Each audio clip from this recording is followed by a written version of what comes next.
안녕하십니까. 오늘은 진평과 뇌물이라는 주제입니다. 진평이 뱃사공으로부터 죽을 고비를 넘기고 마침내 유방이 머물렀던 수무라는 지역으로 갔습니다. 거기서 친구였던 위무지의 추천을 받아서 유방을 만나게 되었습니다. 그래서 유방에게서 도위라는 직책을 맡게 되었습니다. 이후 팽성대전에서 유방은 항우에게 크게 패하게 됩니다. 그래서 후퇴해가지고 효양성에 머무르게 되는데, 당시 유방은 진평을 한왕 신에게 배속시켜서 광무에 머무르게 합니다. 그리고 자신은 효양성에 머무르면서 폐잔병들을 수습하고 있었습니다. 그때 유방의 주요한 장수라고 할 수 있는 주발과 관영이라는 장수가 유방에게 와서 진평은 행실이 바르지 못하고 위나라와 초나라에서 불성실했고 여기에 와서는 장군들로부터 황금을 받고 뇌물에 따라서 사람들의 자리를 바꾼다 라고 진평을 비난하였습니다. 그 말을 듣고 유방은 화가 나서 진평과 그를 추천했던 위무지를 불렀습니다. 그래서 그것에 대해서 추궁하였습니다. 그러자 위무지는 신이 진평을 추천한 것은 그의 능력 때문입니다. 행실이 올바르다 하여도 전투를 승리로 이끌지 못한다면 그것이 무슨 소용이 있겠습니까? 하고 이야기하였습니다. 그러면서 신은 지략이 뛰어난 선비를 추천한 것뿐이니 왕께서는 진평의 계략 중에서 한나라에 이로운 점이 있는가를 따져주시기를 바랍니다 하고 말하였습니다. 한편 진평은 위왕은 자신의 계책을 받아들이지 않았고 초왕 항우도 친족들만 친애할 뿐 자신의 의견을 존중해주지 않았기 때문에 그를 떠나온 것입니다. 신이 항우로부터 맨몸으로 나온 까닭에 당장 쓸 돈이 없어서 장군들이 보내주는 황금을 받은 것입니다 하고 대답하였습니다. 그리고 신의 계책 중에서 쓸만한 것이 있으면 받아주시고 만약에 쓸만한 것이 없다면 본인을 사직할 수 있게 해주십시오 라고 이야기하였습니다. 그리고 장군들에게서 받은 황금은 쓰지 않고 가지고 있으니 잘 밀봉하여 관청에 반환하겠습니다 하고 이야기하였습니다. 그러자 유방은 진평에게 사과하고 그에게 많은 재물을 주었습니다. 그리고 그를 호군 중위에 임명하였습니다. 그래서 모든 장수들을 감독하게 하였습니다. 유방은 전시 상황에서 사람의 도덕심보다는 그의 능력을 중시하는 자세를 보였던 것입니다. 이후에 효양성이 항우에 의해서 포위돼서 상당히 위급하게 되었습니다. 그때 진평은 이간계를 내놓았습니다. 그래서 항우와 부하 장수들 사이를 이간시키는 이간책을 내놓았습니다. 당시 항우는 공을 세운 장수들에 대해서도 상이 박했습니다.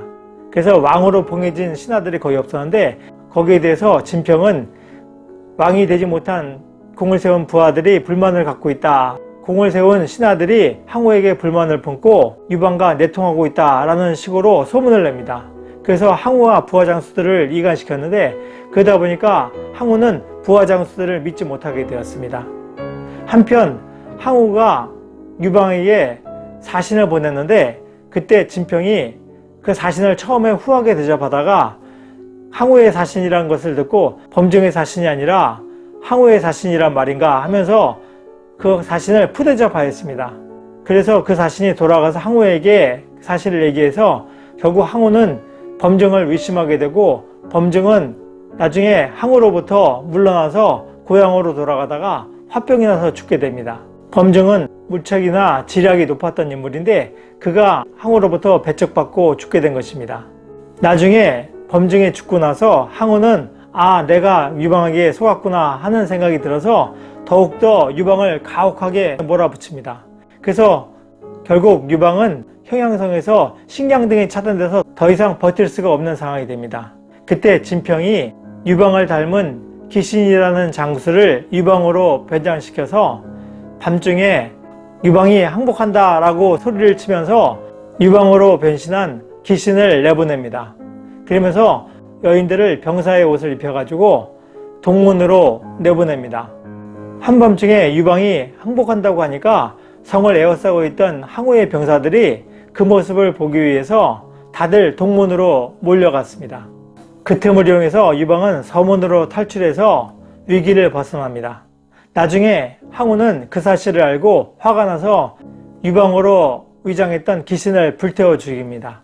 만약에 진평의 이관계에 의해서 범증이 죽지 않았다면 범증은 진평의 계략을 간파했을 것입니다. 그래서 오히려 동문 쪽보다는 서문 쪽을 당비를 철저히 해서 어쩌면 유방은 도망치지 못하고 잡혀서 죽게 되었을 수도 있습니다. 유방이 진평의 처신을 문제 삼아서 그의 능력을 발휘할 기회를 주지 않았다면 아마도 유방은 항우와의 싸움에서 승리하기가 어려웠을 것입니다. 한편 진평 같은 경우에 과거에 위나라 왕 위구를 섬겼을 때 위구가 진나라 장안의 군사들에 의해서 포위당했었습니다. 그래서 굉장히 위급한 상황이었는데 당시 진평은 위왕 위구에게 백성들을 이용해서 탈출할 것을 권하였습니다. 그런데 당시 위구는 백성들을 살려주면은 자신이 항복하겠다 하면서 오히려 자신이 죽고 백성들을 살립니다. 그래서 자신은 나중에 분신 자살합니다. 거기에 비해서 유방은 귀신의 희생을 바탕으로 나중에 한제국을 건설합니다. 어찌 보면 위나라 왕 위구가 자신을 희생해서 백성들을 살린 것과 유방이 귀신을 희생시켜서 나중에 한제국을 건설한 것은 묘한 대조를 이룹니다. 큰 일을 이루고자 하는 자는 작은 일을 돌보지 않는다는 말도 있습니다. 우리가 항고조 유방에 대해서는 많이 알고 있지만 위나라 왕 위구에 대해서는 그의 행적에 대해서는 아는 사람이 별로 없습니다. 역사가 승자의 기록이라는 말도 어느 정도 일리가 있다고 하겠습니다. 다음 시간에는 번쾌의 압송이라는 주제입니다. 노력하는 여러분의 동반자, 동반TV입니다. 감사합니다.